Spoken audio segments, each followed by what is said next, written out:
গল্প জলসা, প্রতি গল্পে একটা নতুন জলসা। গল্প জলসা। সে এক অনেককাল আগেকার কথা। বাংলার এক গ্রাম, নদীর ধারে। গ্রামের বাইরে বিশাল এক শালবন। দিনে কাঠুরেদের কুড়ালের ঠক ঠক, পাখির ডাক সবাই চিনে, কিন্তু রাত হলে চারপাশে নেমে আসে এক অদ্ভুত নীরবতা। গ্রামবাসীরা বলতো সেই বনের ভেতর থেকে ভেসে আসে এক নারী কণ্ঠ, বাঁশির মতো সুরের ডাক দেবে। যার কানে তা পড়ে সে ভুলেও বনের ভেতরে গেলে আর ফেরে না। অনেক বছর আগে এক কনের রক্ত ঝরেছিল ওখানে। বিয়ের আগের রাতে তাকে হত্যা করা হয়েছিল। তখন থেকেই বন অশুভ। শহর থেকে এক যুবক এলো, নাম তার অমিয়।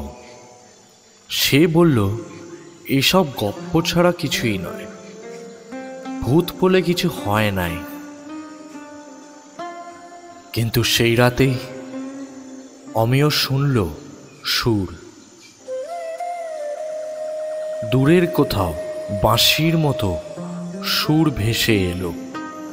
সাথে এক নারী কণ্ঠ বলল, এসো এসো, শালবনের ভেতরে এসো। শরীর কেঁপে উঠল। কৌতূহল তাকে বনের ভেতরে টেনে নিয়ে গেল।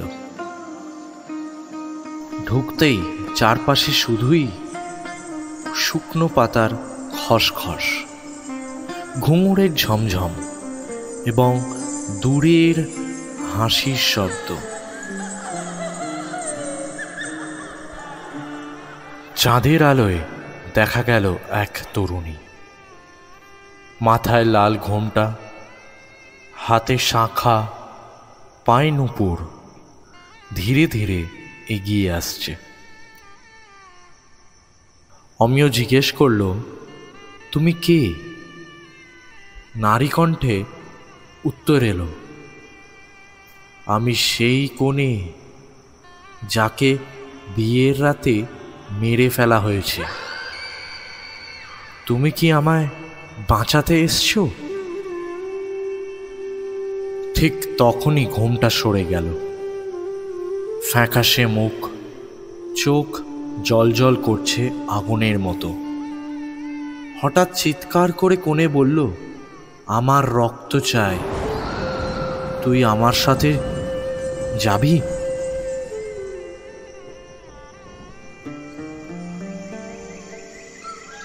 পরের দিন সকালে গ্রামবাসীরা বনের ধারে গিয়ে দেখল অমিয়র খাতা ছড়ানো পড়ে আছে, কিন্তু অমিয় কোথাও নেই। বৃদ্ধরা মাথা নেড়ে বলল, বলেছি না, শালবনের ডাকে যে যায় সে আর ফেরে না। আজও পূর্ণিমার রাতে সেই বাঁশির সুর ভেসে আসে। তখন গ্রামবাসীরা কানে আঙুল দিয়ে ঘরে ঢুকে পড়ে, কারণ তারা জানে শালবনের ডাক যার কানে যায় তার আর রক্ষা নেই। এই ছিল আজকের গল্প, শালবনের ডাক।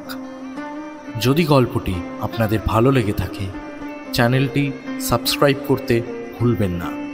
প্রতি গল্পে এক নতুন জলসা, গল্প জলসা।